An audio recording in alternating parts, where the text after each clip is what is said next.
కృష్ణ, ఈ యుద్ధం ఎందుకు చేస్తున్నాను? ఎవరి కోసం చేస్తున్నాను? కేవలం నేను నా అన్నదమ్ములు సుఖపడాలని కాదు కదా. నా బంధువులు మిత్రులు ప్రజలు సుఖపడాలని కదా. ఆ బంధువులు మిత్రులు ప్రజలు నా పక్షాన శత్రువుల రూపంలో నా ఎదురుగా నిలబడి ఉన్నారు.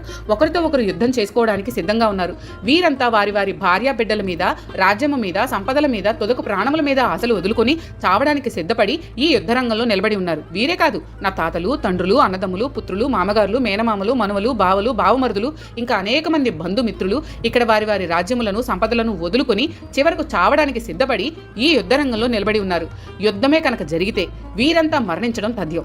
ఎవ్వరూ లేకపోయిన తర్వాత వీరందరి చితాభస్మంతో పేర్చిన భస్మ సింహాసనం మీద కూర్చుని నేను ఒక్కడినే రాజ్యం ఏలుకోవాలా? రాజ్యము అంటే ప్రజలు. ఆ ప్రజలే లేకపోయిన తర్వాత ఇంకా రాజ్యం ఎక్కడిది? ఆ ప్రజలు లేని రాజ్యాన్ని నేను ఎలా పాలించేది? ఇంత మారణహోమం తర్వాత లభించే రాజ్యం నాకు, నా అన్నదమ్ములకు సంతోషాన్ని కలిగిస్తుందా చెప్పు? ఏం కృష్ణ మాట్లాడవు? కృష్ణ, ఈ యుద్ధం ఎందుకు చేస్తున్నాను?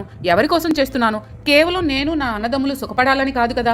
నా బంధువులు మిత్రులు ప్రజలు సుఖపడాలని కదా. ఆ బంధువులు మిత్రులు ప్రజలు నా పక్షాన శత్రువుల రూపంలో నా ఎదురుగా నిలబడి ఉన్నారు. ఒకరితో ఒకరు యుద్ధం చేసుకోవడానికి సిద్ధంగా ఉన్నారు.